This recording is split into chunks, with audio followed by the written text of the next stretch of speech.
Good morning. Welcome into the OnlyBets Sports Podcast, Wednesday edition, alongside Stern Bets. Drew Lucky, I'm the Prince of Picks. Got an action-packed show for you all today. Of course, we're going to be covering the Major League Baseball slate. Got a full slate here in action. Of course, the boys will have some picks, analysis, and looks for that. We do have soccer as well. Lots of soccer going on over in Europe and here domestically as well, as we have the Leagues Cup tonight, which is basically the Liga MX taking on the MLS. In a tournament. So we'll see if we have any looks for that. We'll see if we have any live looks as well, as we do have a lot of soccer action going on right now as we speak. So maybe as the show continues here, for those of the listeners who are live, you might be able to get in a little bit of a bonus free live play here as we go through the show. But for myself personally, coming off of a one-on-one day yesterday, we did miss on Valencia Real Betis, both teams to score. That one did not cash, but we did hit on Chicago, Monterrey, both teams to score, and over 2.5. That one did cash. So that puts me at 3-1 for the week. Let me bring in Moshe. Good morning, Stern. How you doing, and how'd you do yesterday, bro? Good morning. Unfortunately, the White Sox went off in the first inning, so we lose and we end our winning streak. But I gave out all my premium picks on the show yesterday. So if you followed every single one of those picks, you ended the day even. Not what I want, but at least we didn't lose that much money. Just a little bit of juice. Going to be working on maybe some of the pricing for the picks that I'm picking out in the upcoming future. So if we end on a 50-50 day, at least you made a little bit of money on the plus side of things. Let's bring in Drew, see how he did yesterday, and then we'll get right into the Tour Championship. Cannot wait for this show with Brian Liberati coming up. Drew, how do you do yesterday? We cashed, so maybe unders is the way. I'm just kidding. I do have an over today, but under 15 and a half for Will Warren. Basically, just cast 93 pitches through 5 innings. That game, if you guys didn't watch that game, I watched the second half of that game. That Astros Yankees game was electric. I think it was like 9-7 at one point, and it was just an overall like slugfest that you're not necessarily used to. I know Yankees lost, but if you haven't seen the highlights of the game, please watch it. Not used to this year, but in years past, Houston, New York was one of the top matchups, and both teams traditionally carry really powerful offenses. Happy to see that game went in. Also happy, well, I guess I should say unhappy that the Yankees lost, but it is nice to see their offense kind of grooving again. Looking forward to seeing what they can do today. We've got such a fascinating slate of baseball coming up, but let's get to the Tour Championship first. Brian, how are you today? Good morning, Motion, everyone. I'm doing great. It's a great day. I cannot believe it's the end of the regular season already in golf. Yeah, what does that mean for us, by the way? So do we not have golf for the next few months? What's the season kind of look like, and when can we expect to see some of these superstars kind of playing again? Great question. In, what is it, 3 weeks, I think, is the President's Cup. Now, the last few years, the PGA has done what they call a fall schedule. There's going to be 8 events through September, October, I think even into November. So you won't see all the big boys. Like people like Rory, though, they're going to play overseas. He's going to play in Europe quite a bit. Tommy Fleetwood will play in Europe and a few other guys. But you'll see a few of the big names play in these fall events. Okay, cool. Looking forward to that. Is there a certain amount of time off after the Tour Championship before we get to that fall schedule? I believe there's one fall schedule the week before the President's Cup, which will be in 2 weeks. And then after the President's Cup is over, it's either the next week or the week after where they start back up. Okay, so we're basically going to have 2 weekends of golf in the next month, and then we should be on our regularly scheduled program after that. Sounds about right? Correct. All right. Well, hopefully we still get you on the show. No pressure, obviously, if there's no tournaments that you want to talk about, but I'm sure that you could probably sink your teeth into the DP World Tour, which I'm assuming is still going to be going on, or any of the other golf tournaments around the world, because they never stop. There is never a weekend where you don't have some golf one way or the other, unless I'm incorrect. Maybe they take New Year's off. That's about it. You're right. They're around the world. There's stuff. So I was going to ask if you wanted me to come on during the fall schedule or any other time. Of course. Listen, you have an open invitation to talk golf or any other sport, or just to talk with us. You are invaluable to our team, and being able to get you on our show, I don't care what you have to say. If you're on our show, it's a good day. But bring us into what you're looking at this weekend. What type of course is it? What type of golfers and tendencies should do well? Is there any reactions from last week? I know I'm throwing a lot at you, but take it away. What do you got for us? Yeah, no problem, Moshe. Couple things. East Lake Country Club, just outside of Atlanta, it's very similar to what we saw last week. It's a big boys course. It's a par 70. I think 5 weeks in a row, a par 70. It's 7,440 yards. Over the years, now I'm not saying every year, but over the years, the big hitters usually win at this course because I know this kind of sounded funny, but people that are into analytics and things, club hit speed and ball speed are very important here. Also, strokes gained off the tee is very important. Bogey avoidance is important. Strokes gained total is important. Missing the fairways is about 0.4 strokes, which is almost a half a stroke. So that's very important. The rough gets really thick there and the ball sits down a lot. And also, too, I found something interesting.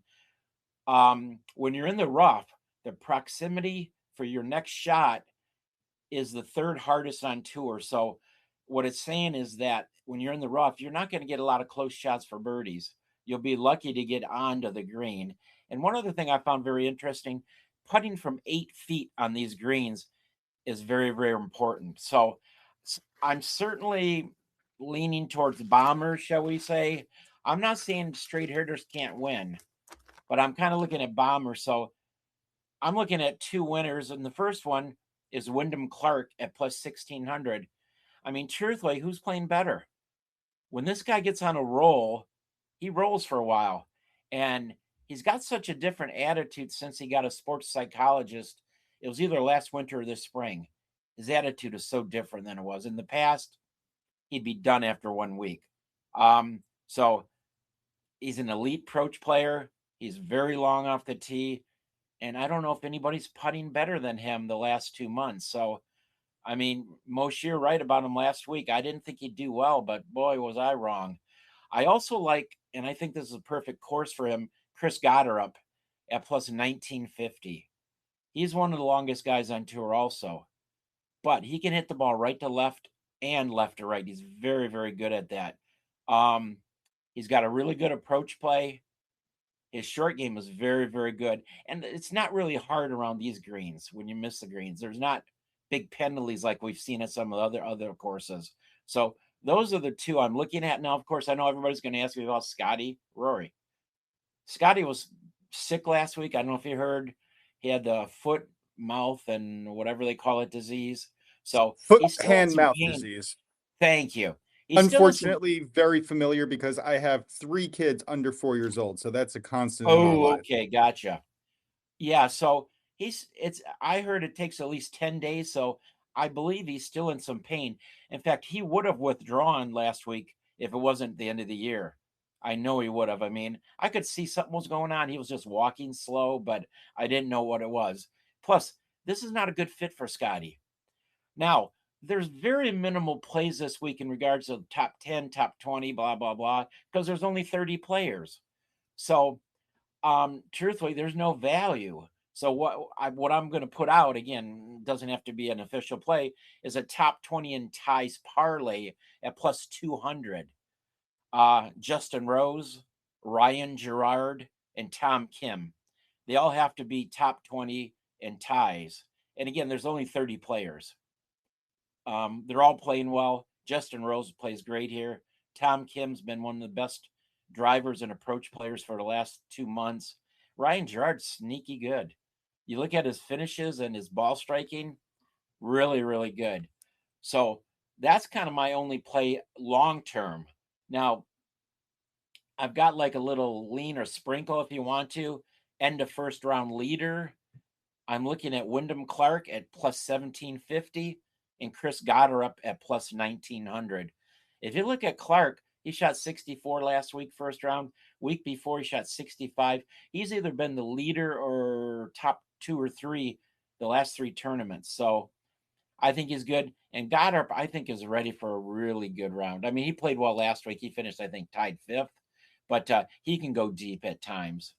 Now, I do have a couple round 1 matchups. Again, not 2-ball matchups, but round matchups. I have Tom Kim over Min-Woo Lee at minus 116. They tee off at 11 a.m. Like I said, Kim's been just incredible from tee to green the last 2 months. Min-Woo, he's good, but he can get wild. So I'm going to stick with the steady guy in this matchup. And then I also have Chris Goddard over Russell Henley, minus 122. They tee off at 12:42 p.m. I know you keep hearing me say Goddard. I'm all in on him this week. Again, I think this is a perfect fit, this course. Henley, I love Henley, his game. He's not a long hitter. I was not impressed last week, though, and this is the same type of course. He was just kind of middling around the whole week. He'd get a couple under, then back to even. And, he just was not consistent. I just don't know if it's too much of a golf course for him. Now, I also have, again, this is not a play, maybe something to look at, a 2-ball matchup, Jacob Bridgman over Russell Henley at plus 112. The only reason I'm putting it out there, I love plus money plays. Bridgman started out the year fantastic. I mean, he won the Genesis Open back in February. Then he kind of fell off, but the last couple months, he's coming back. One of the best putters on tour, hits a lot of fairways. So I think he's got the game for that. Now, that's really all I'm going to have. But what I want to do, of course, is I want to watch the first round, see how the course plays, see how some players plays, because tomorrow I might look at playing some round scores like over 69.5, under 60, whatever they put out there, because those could be very good the next few days. That's fascinating. Also, just give us like a reasonable, so last week you gave us a pretty accurate prediction of what a typical good round would look like from one of these golfers. Is 4 under also somewhat what we're looking for like an average good round in this course, or is it harder and we are looking at a closer even par score? Great question again, Moshe. I would say 4 under would be a really nice score. I mean, I'm gonna guess 12, 13 under will win this week. I mean, you never know. You might get one guy hot, but like Clark was last week. But I would think around 13 under was going to be the winning score. Yeah, that makes sense. What I guess I do have a couple questions, as I do, about certain golfers, people that I've had my eye on. What are your feelings on, well, I guess Rory, we kind of mentioned him already, bomber of all bombers. But I also wanted to ask about Tommy Fleetwood. It's an interesting little name, kind of like hanging out towards the front of the pack here. Sure. The first one is Rory. I thought about playing Rory because you look at last week, I don't know if he hit 30% of the fairways and he still shoots 13 under. That's crazy. I don't know who else could have ever done that. But his driving is still, I don't know if it'll be better this week. I would hope for his sake. I'm a little hesitant on him. I mean, I have no doubt he could contend, though. I mean, with his talent, and he plays so well at this course, he's won the FedEx 3 times. So I think he'll do quite well. Tommy Fleetwood, I'm not on the bandwagon this week. If you watched him last week, and this is the same type of course, it's long and everything, a lot of rough. His whole game was not good. He did not drive the ball well. Iron play was way off. He did not putt well, even around the green. So, I mean, I know he won it last year, but I'm hesitant on him this week. Okay, that's good information. And then I did want to ask about, I guess, just another 2 golfers that we've kind of touched upon. Hideki Matsuyama, somebody that we've kind of been betting off and on again over the last month. And then Matt Fitzpatrick, who I think everybody was sleeping on him last week. Not that he won or anything, but definitely did better than expected. And I have him in my rankings here pretty high. Any optimism for either of those two golfers? As you probably know, I love Hideki because I've put him on the show, I don't know, 3 out of the last 4 weeks, something like that. But when I look at his history, course history at East Lake, terrible. He's never had a good putting week there. His driving's been horrific there, even though the last 6 weeks he's gained strokes driving. So I'm off his bandwagon for this week only. Matt Fitzpatrick, great question. I mean, last week he did play pretty good. The only thing is, I'm not seeing a sustained consistency with him round by round. Because I remember last week in one of the rounds, it was either round, I think round 2, he was 7 under. And the next thing I know, when I looked at the scoreboard that night, he finished at 3 under for the first 2 rounds. So there's something just a hair off. I mean, again, I can understand why he's in your power rankings. I'm not sold on him this week. Yeah, to your point, I did, and I was watching that, and I saw that. I tend to be a little bit more forgiving in my rankings for top people, top golfers who showed flashes of form and then lose it, because I feel like the public kind of fades them more than they need to. And for instance, like who was it? It might have been Chris Gotterup, where he was leading into the 4th round and then you lose it on Sunday. But you know what? You have to be able to be in a good position to lose it on Sunday.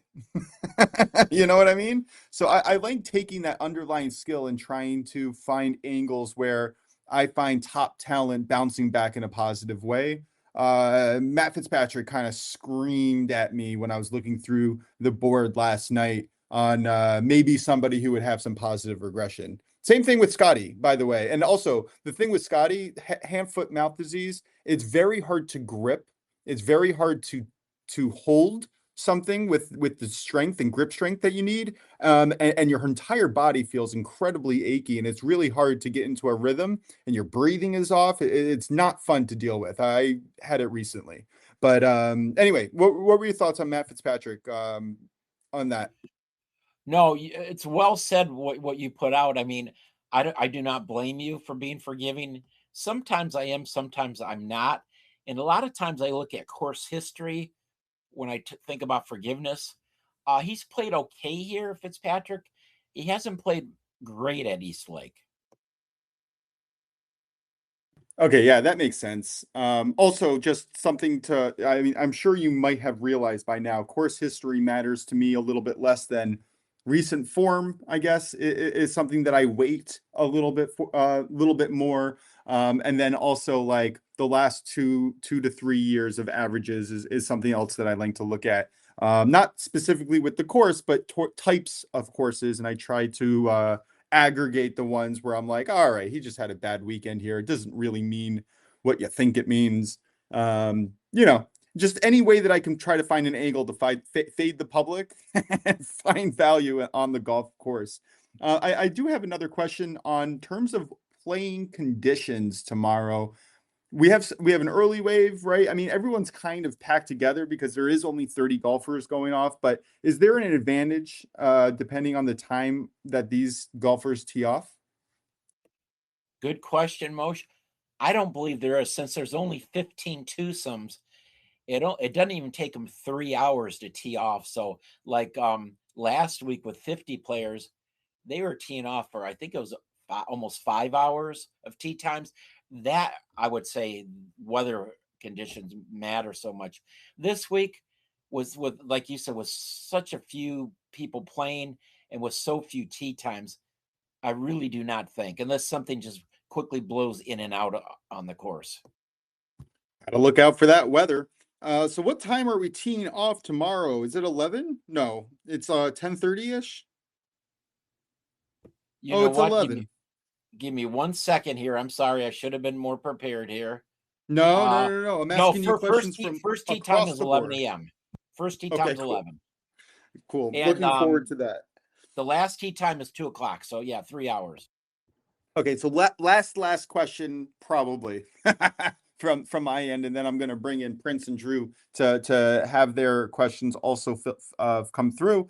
What's the deal with Hovland?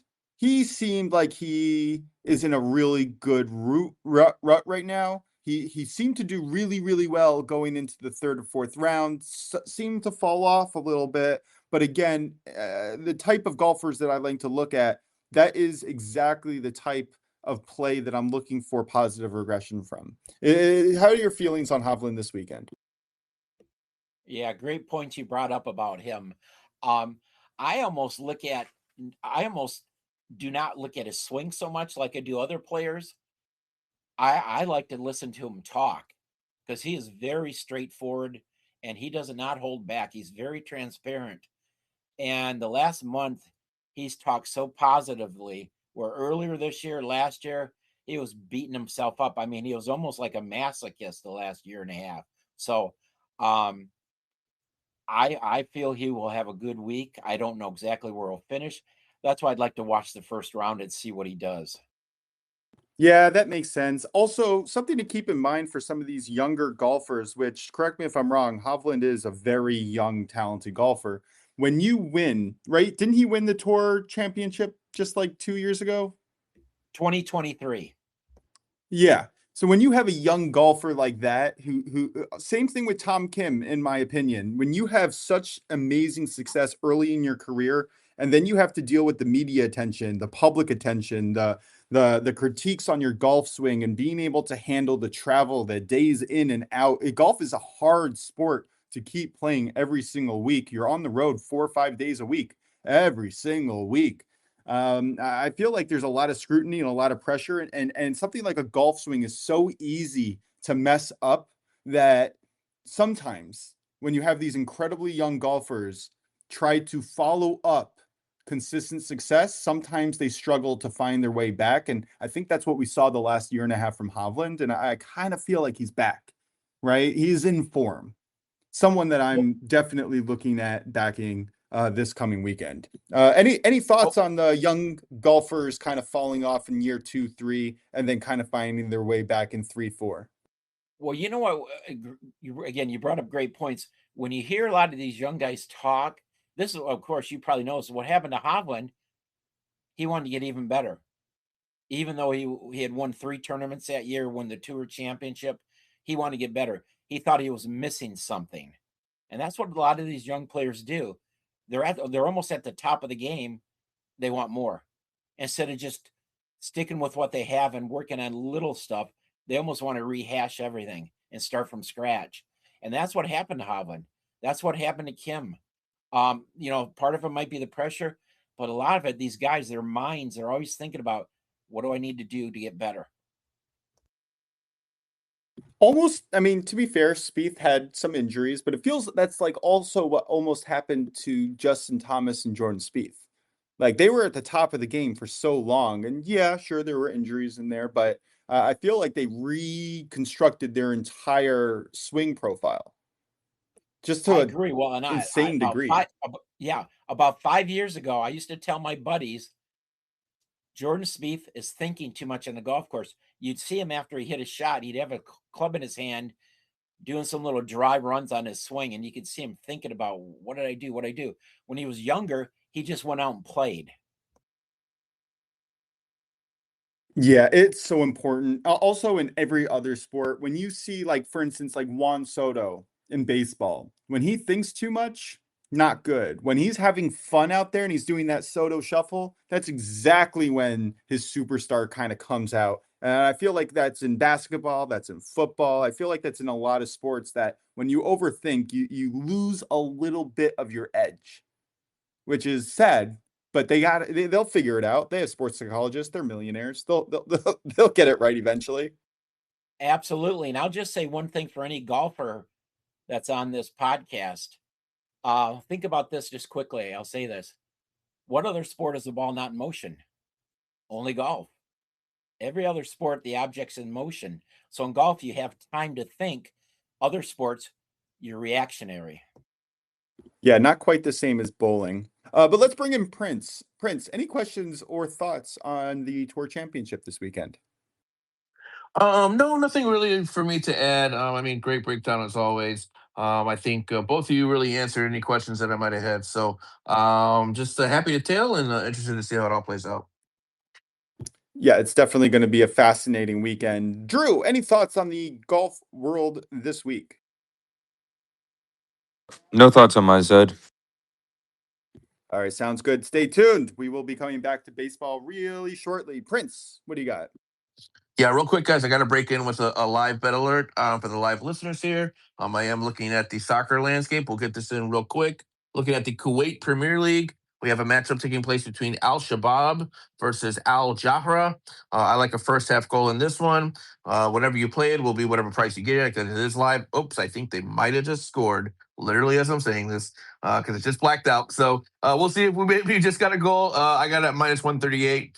So get it in if you can, but it is blacked out right now, so I'm not sure what happened. Potentially a goal was just scored in this first half. I will confirm that here in a little bit. But that You, was going to be my first half play, but I might have jinxed it. We might have already got a goal. Let's see here. It's currently blacked out, so I'll give you what guys an update if there's a goal. What's up? what league and what teams again? So once again, we're looking at the Kuwait Premier League. The matchup is between Al Shabab and Al Jahra. And there was not a goal, so it must have been something else. So we still have time here. We're going to get that at minus 138. First half goal, once again, for a third time. Kuwait Premier League, Al Shabab, Al Jahra. First half goal, minus 138. All right, thank you, sir. Appreciate the live looks as always. Going to frantically check my books while we're on air to try to get this one in.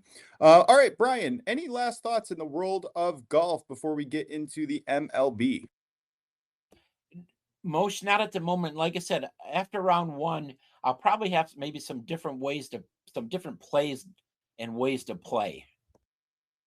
Looking forward to it. I really do like those round scores. Those are something that I try to target also quite frequently, especially when you see the first few holes being played. You get a feel for the course and you kind of understand, like, hey, if this person is doing this well or this poorly, then this other person should definitely do worse and better.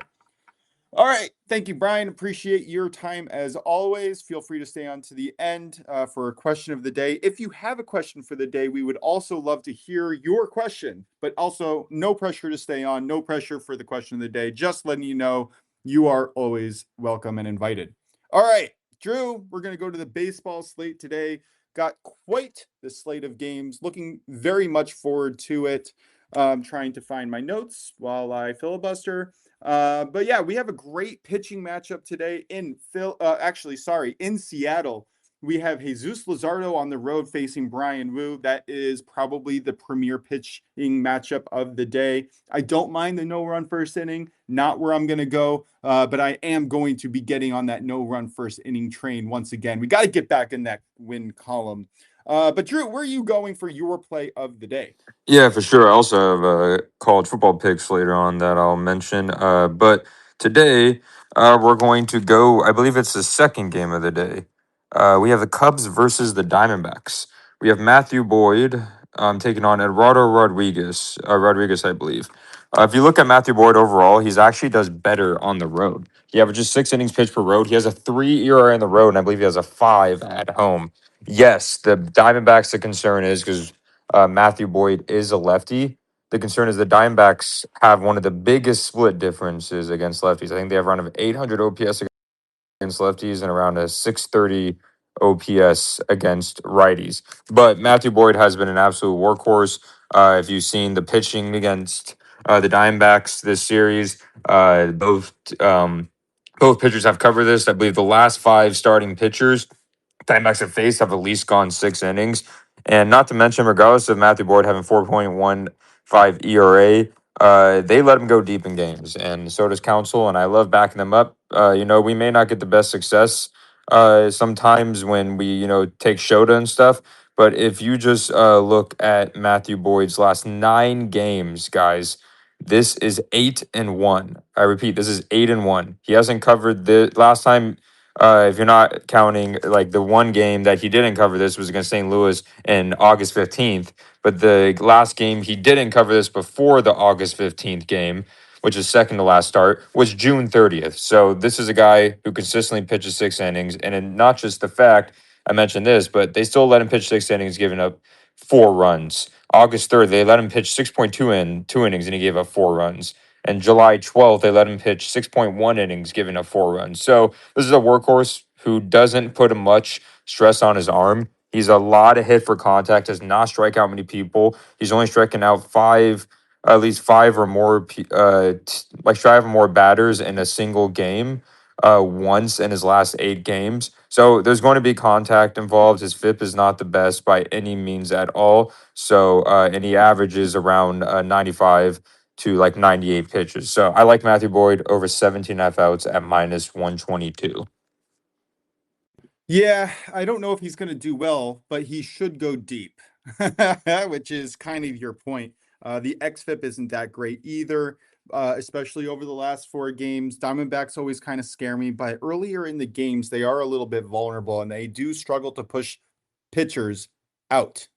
So don't mind it at all. I'm going to go in a different direction, though. I like my no-run first innings. I'm going to go today with the Royals Blue Jays game. 7:10 kickoff. Nope. Swing off. Nah, it doesn't matter. All right. Royals, Blue Jays, no-run first inning. I got this at minus 110 over on Caesars last night. These are just two teams that are awful in their venue splits and offensive production in the first inning. In the last month, the Royals on the road ranked 25th in WRC plus weighted run creation, while the Blue Jays ranked 29th at home in the same time span. For Kansas City, we're getting Randy Dubnock, who relies on weak contact and a strong ground ball rate, 3.4% barrel rate to a 55% ground ball rate.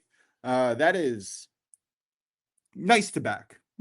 That's over 50% of all balls are hit into the ground.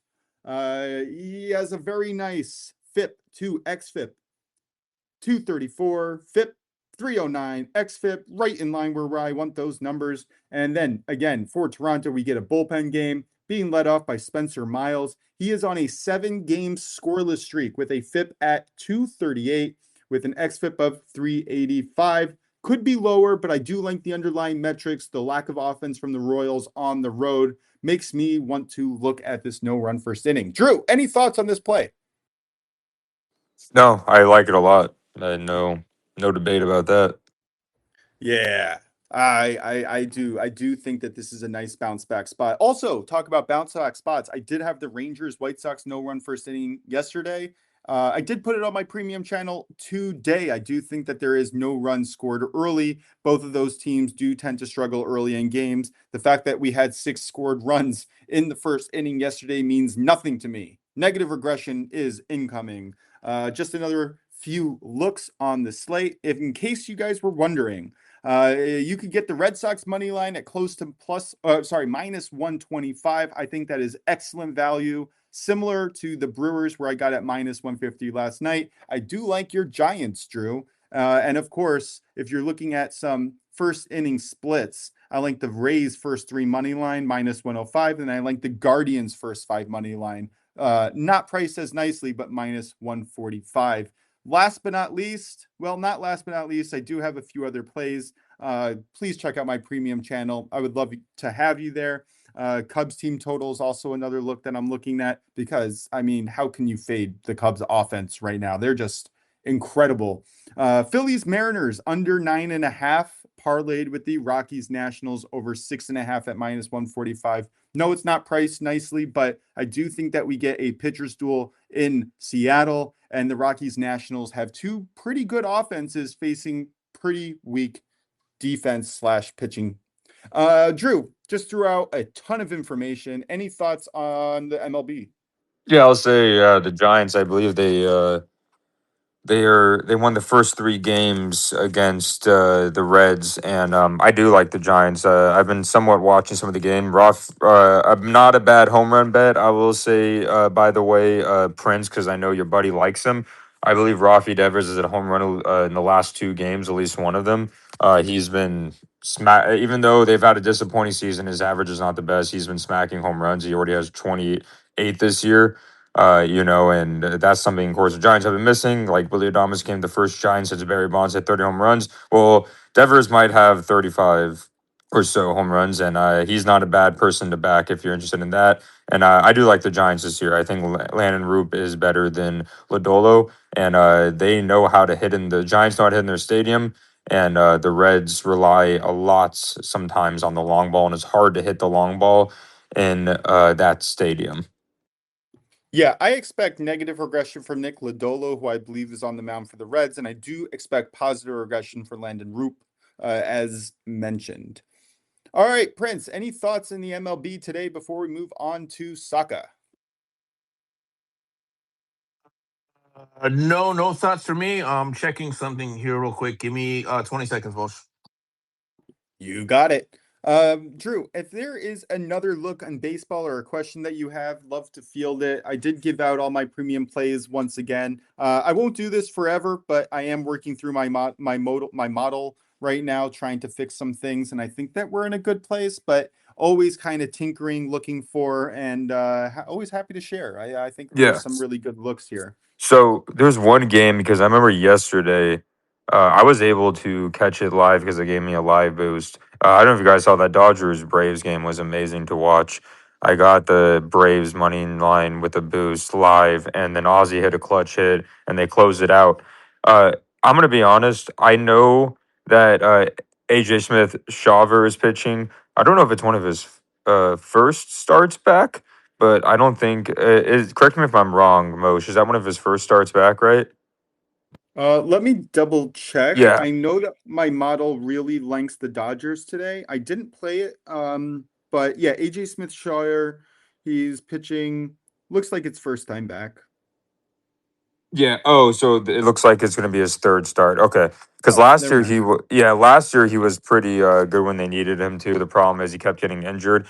I know the Dodgers, of course, you don't see them losing two in a row, but and Roki has picked up. We don't necessarily know what Roki we're going to get, and I think the Dodgers at -127 isn't bad, but to get the Braves at +120 at home, I think against probably the Dodgers, worst starting pitcher, which doesn't say much because Roki would probably be a 2 or 3 anywhere else, is not bad value to me. I'm just interested in watching that game and how the odds are because just having the Braves, who do have the best record, I believe, in baseball, still be +120 at home, even though the Dodgers could win, I feel like that's not bad value in my opinion. Yeah, I don't think it's bad value. It's a stay away from me personally. You're right. The Braves at home are a monster of a team. The Dodgers have been a little bit shaky as of late, but as we move on towards the postseason, we've seen this story over and over again. The Dodgers are not out. They just reinforce their entire team to a degree where it's almost, if not just outright unfair to everybody else.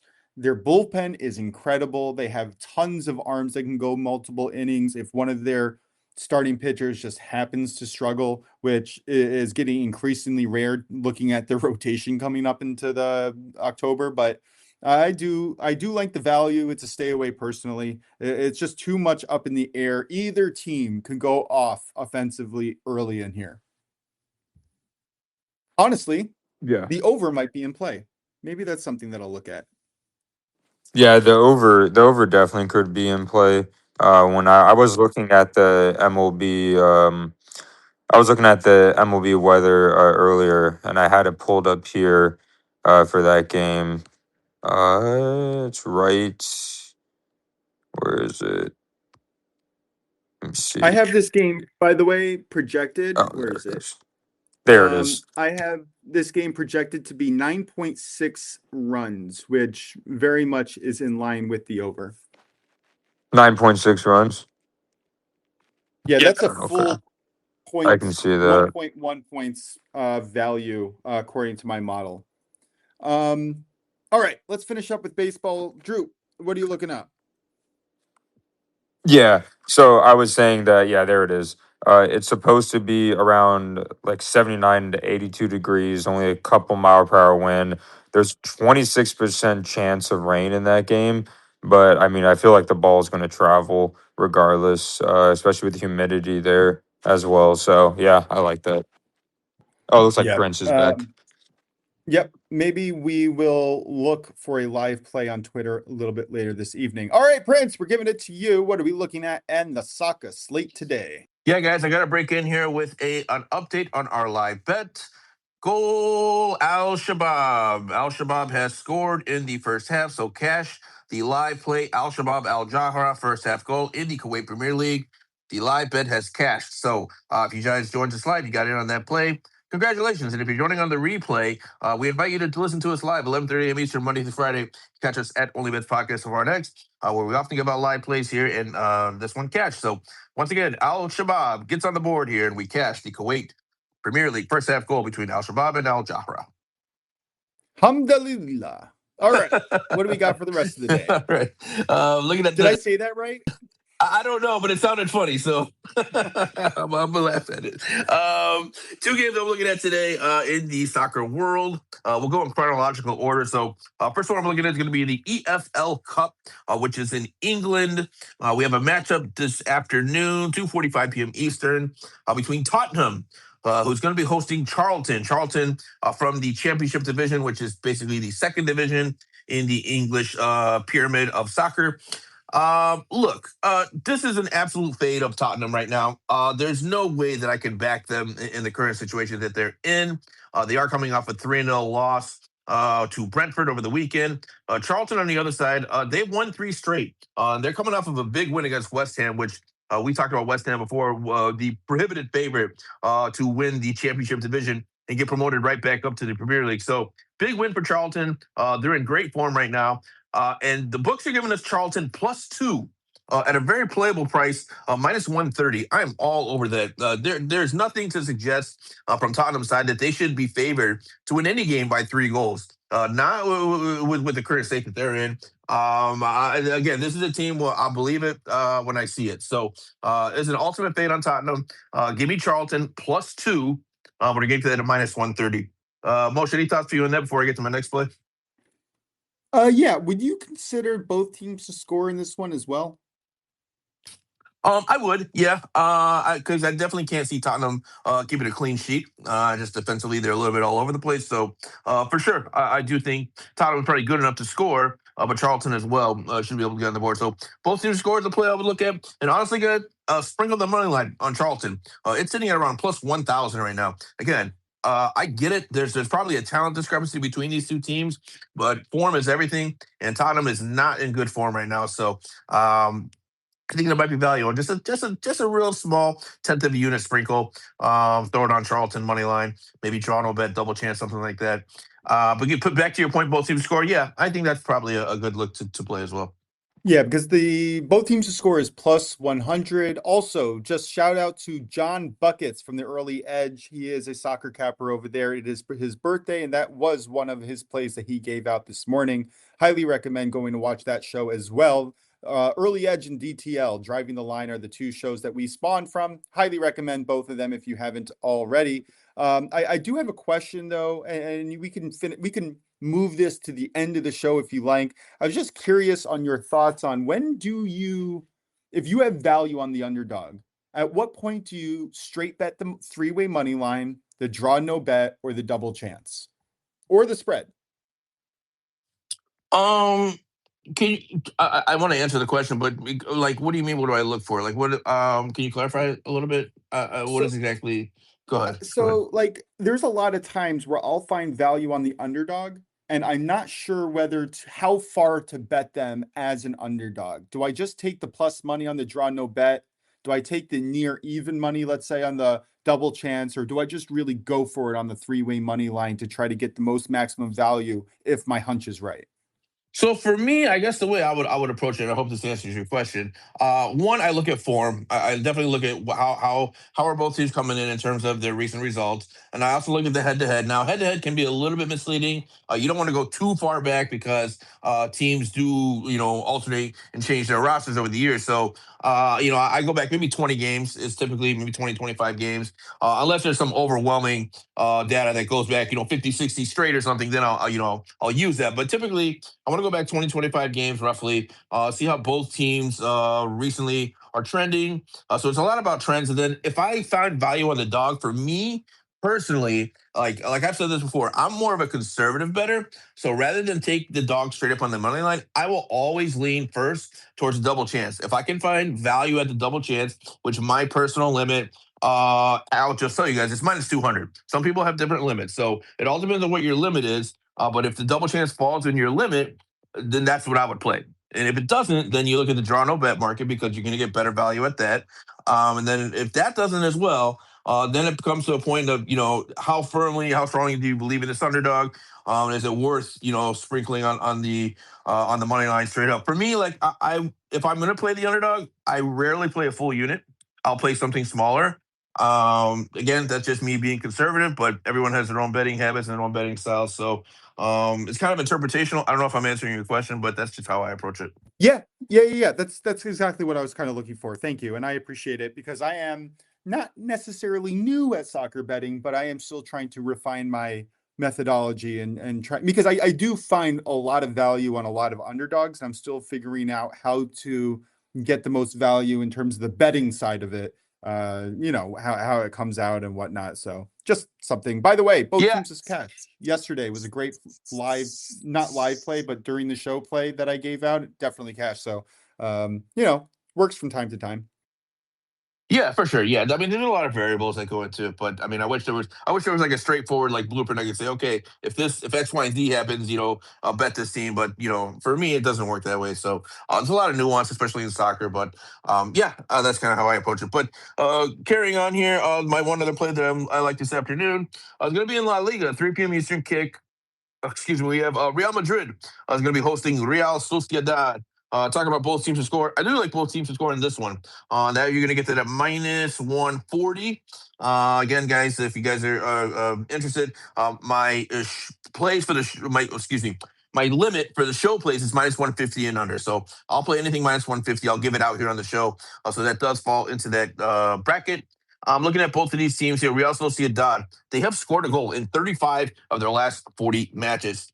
So again, this is a team that is in form in terms of scoring goals. Real Madrid, they can concede. They already conceded to Espanyol in their first game of the season. So if they can concede to Espanyol, they can definitely concede to Real Sociedad. So I think both teams get on the board. If you want to take a side, you could add Real Madrid maybe on a money line, maybe on a double chance to maybe increase the value here. I don't see Real Madrid losing this game, especially at home.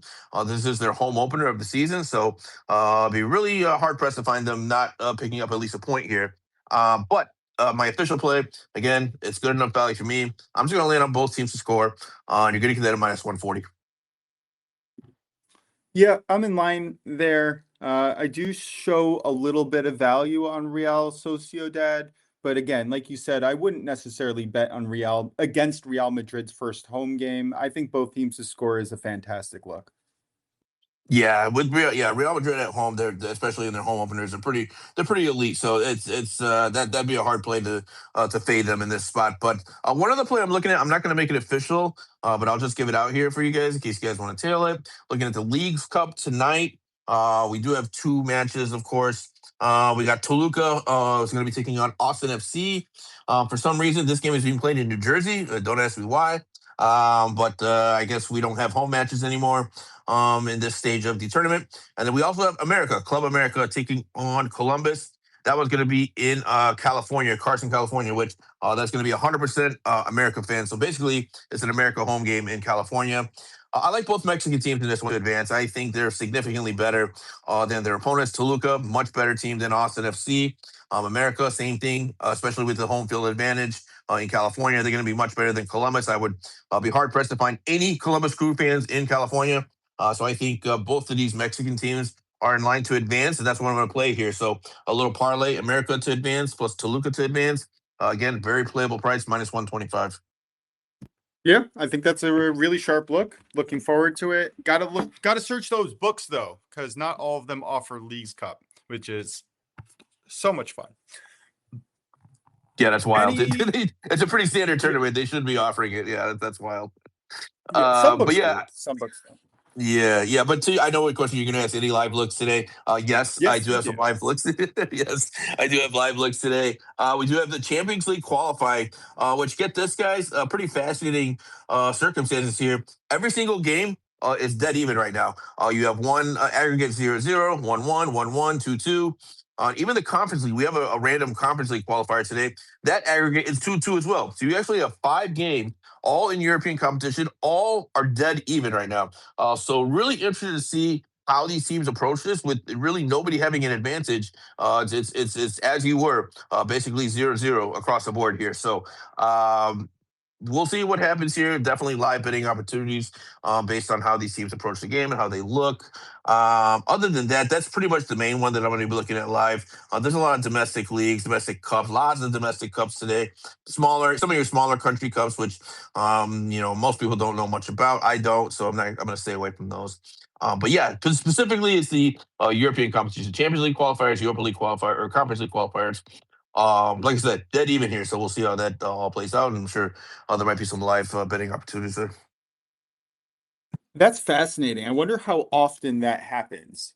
That after the first round that you have such an even I don't remember footing seeing between all it. the teams. Yeah, I don't Ever, remember right? seeing that. I don't think so. Not, we have a small sample size. It's only 4 games in the Champions League and 1 in Conference League. But of those 5 games, I can't remember the last time I saw 5 games in one day, all dead even. So it's pretty. It's going to be pretty entertaining matchups for all these teams. I guess one thing I would say maybe I don't know if even live. I would say late goals, but maybe not. Maybe some of these teams just want to because if it stays tied, guys, it goes into extra time. By the way, because you can't tie both games. There has to be a winner. This is the second leg, so if the game ends in a draw, it will go to extra times and potentially a penalty shootout. So there has to be a winner at some point today between all these teams. So yeah, yeah, we'll have to see how it plays live. I really don't have any thoughts pre-match. All right. Appreciate it. Definitely appreciate what we're going to be looking out for today in the world of sports. But let's look ahead a little bit with Drew. What do you got for college football coming up? We are one day away.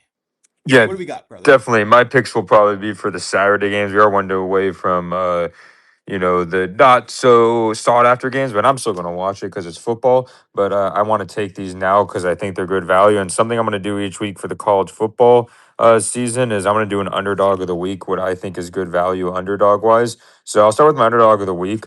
We have Sac State versus Eastern Michigan. Sac State is joining the MAC after being an FCS school for a little bit. I just think overall that Sac State is a better the team than people realize. And I don't think Eastern Michigan's that good. Sac State did come out of 7-5 season, not as good of conference as the MAC, but Eastern Michigan is coming off a 4-8 season where they didn't look, that impressive. And I don't think Sac State is a typical FCS team in general. They've been building towards the FBS transition, and they have new coaching addition, Alonzo Carter, who is a former Arizona running backs coach. And he is evidence that Sacramento State is serious about, competing at the FBS level. And here's another thing is EMU, Eastern Michigan's laying a large number, especially because, Sac State could be very competitive to cover. If Sac State is within a single digit, they could possibly win outright. And I think this is basically a spread. This is a spread and a money line that I think. And this is by the way, this is my underdog pick of the week. I'm not taking the spread. I'm taking the underdog for like low units. But this is my underdog of the week. Sac State at plus 290. You can get at plus 300 elsewhere. Real quick, I don't want to interject real quick, Drew. I have a question for you. Sacramento State is one of the more underrated athletic universities. Would you say? I mean, even in basketball, right? They're often slept on. I Yes. think they're much better than what people think. Both in basketball and college football. Would you agree with that?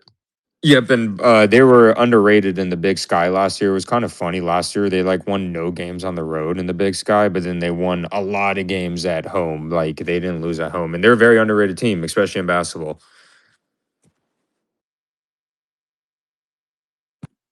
Perfect. Yeah, that's a great look, Yeah, man. I yeah, appreciate it. I also really do want to have that dog of the week. I think that's an excellent look. I think people are very much undervaluing some of the dogs. So I think if we bring that to our show, that would be a really nice addition. yeah.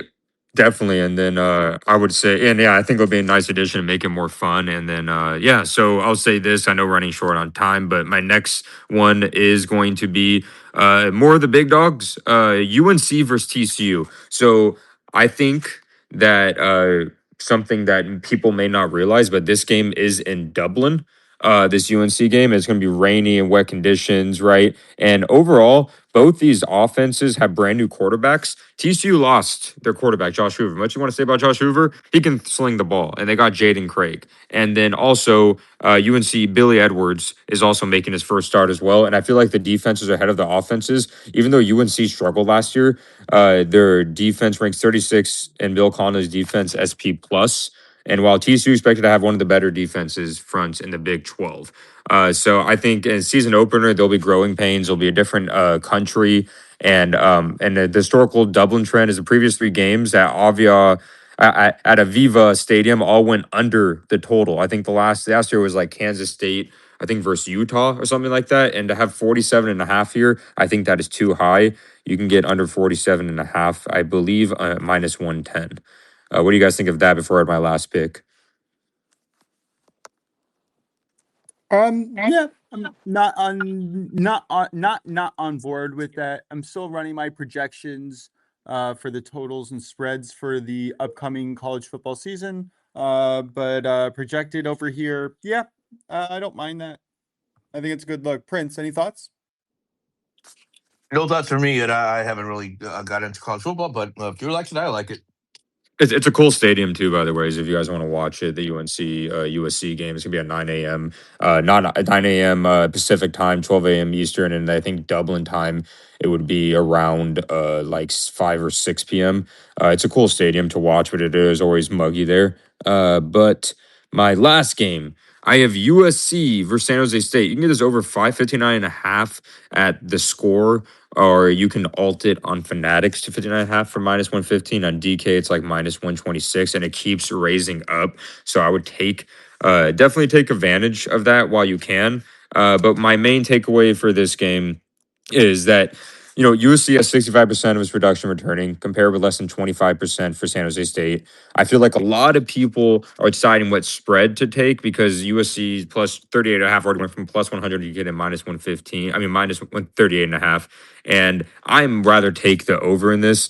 Lincoln Riley has a history of dominating these teams, but also the defense can be a little suspect. If you just look at USC's weaker opponents, especially I believe this was last year. But USC scored 73 versus Missouri State, 59 versus Georgia Southern, 48 for Utah State, and 56 against San Jose State back in the 2023 matchup. So it's potential for USC to score 60 plus, so they can cover this alone. And I think San Jose State does, even though we saw them struggle against Texas last year. I think they're not a terrible school. I think they could get, of course, blown out, but I think they'll produce at least some points. Like, this isn't Texas's defense at the end of the day, and I know USC may approve, but I think at minimum, USC, what they've shown against these lower ranked teams, they at minimum usually score around 50 points, and they've scored around 70. So if we just at least get 10 to 13 points from San Jose State, I feel like the over 59.5 can easily cover. Yeah, that's excellent analysis. Very much looking forward to getting into the swing of things. This is going to be a really fun time in the sports equinox of the fall coming up shortly. We've talked about it a lot. Stay tuned. We're going to have a lot more coming. All right, let's get to our question of the day. We are running a little bit short on time. I apologize, Brian, for keeping you on the sidelines for so long. No pressure. If you don't, I'm going to go around the horn to see if anyone else has a question of the day. But do you have a question for us today? Sorry, I do not. Absolutely no problem at all. Prince, gonna go to you. If you or Drew don't, then I'll pull one from my list, which I think it's been all right. Yeah, I got one. All right. So here's the question of the day, guys. What was the first car that you owned? Sir, I'll go to you first. My dad's Hyundai Elantra. When he passed, I inherited it. To be fair, I had a fight with my siblings because I'm the oldest of 6, but currently driving it. And It's not great. It's fine. It's decent. It's just What are the issues with it? You gotta give it. You gotta give a little story here. What are the? Because the first car always has issues. So what's the issues with this car? well, I guess this is technically my second car that I'm using. My first car was my grandmother's. I used it after she passed, and then I gave that car to my little sister and took my dad's car when he passed. So I guess this is technically my well, no, it's my first car that I own under my name. Um, I don't know. It just doesn't go very fast. It doesn't speed up or go. It's just I can't compete on the road the way I could with other cars. Super annoying seeing trucks get in front of me on the highway. Not exactly what I want. I'm not a crazy driver, but I do like driving on the faster side of things. At least I should say the more efficient side of things. And then the brakes don't really work all that well. You can always hear the motor. You could always hear the click, click, click, click, click on the side because of a fender bender. It just makes me nervous driving. It does not give me a comfortable, nice, warm feeling when I'm in that car. Just a hint of advice. You might want to get those brakes fixed, man. That's something you don't want to be. You don't want to be driving around with bad brakes. That's probably the worst thing you could do. I Just got them saying, replaced just a few years ago. Oh, and the other thing it's a about the little car dangerous, is dude.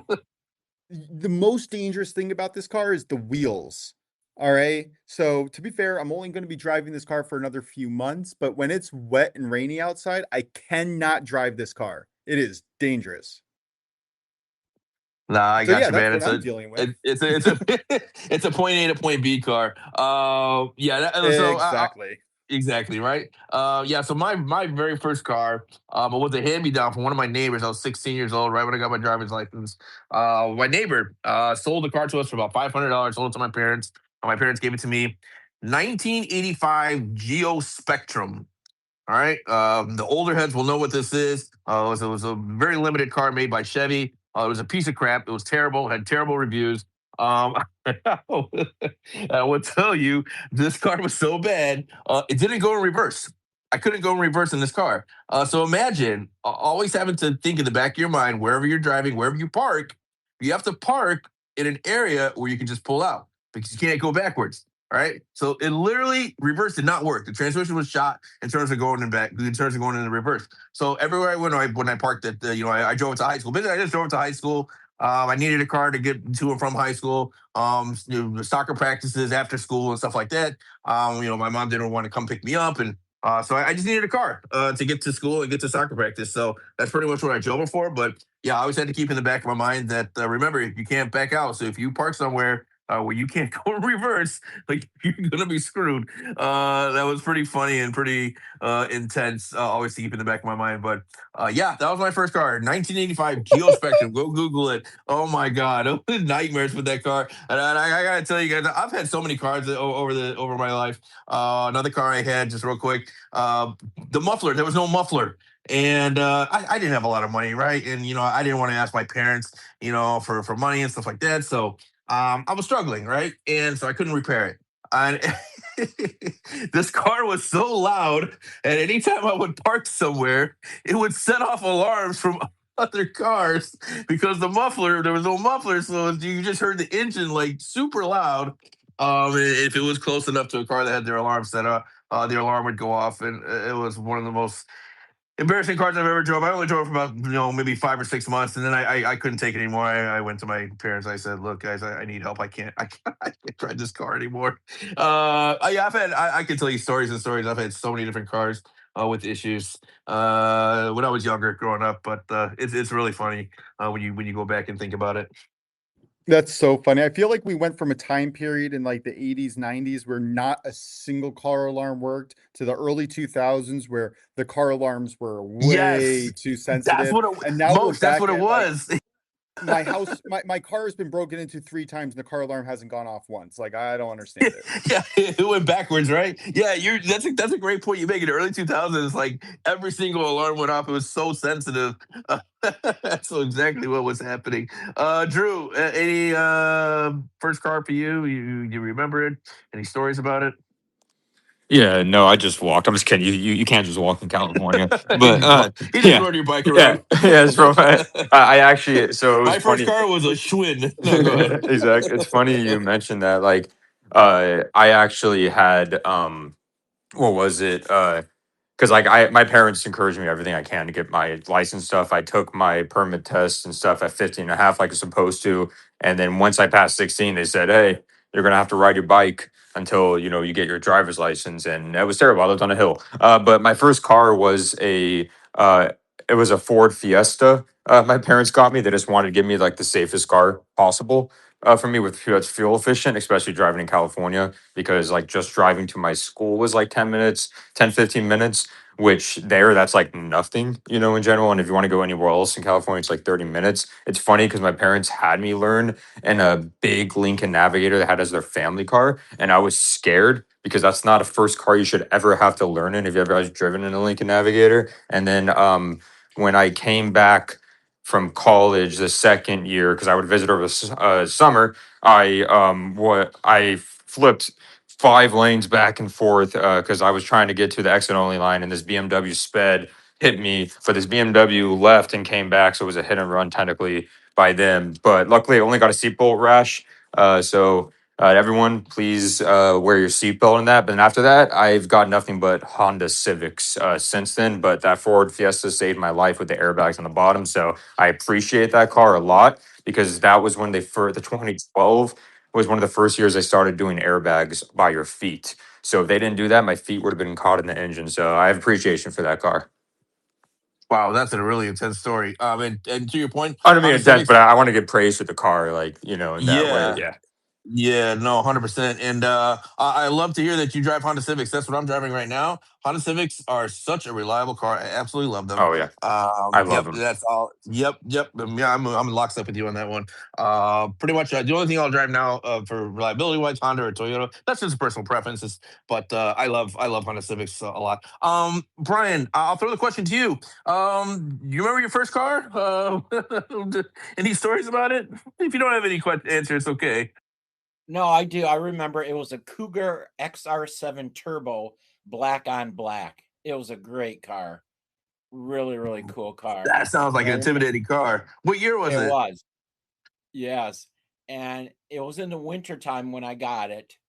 The fifth day I had it, going through an intersection. I'm going very slowly, and somebody whacks me just right behind where the driver or door, and just spins me around. And I crash into a street pole. Um, it took like a month or more to fix it. They fixed it. I got it back. It just didn't feel right. Didn't feel the same. I sold it and got rid of it, unfortunately.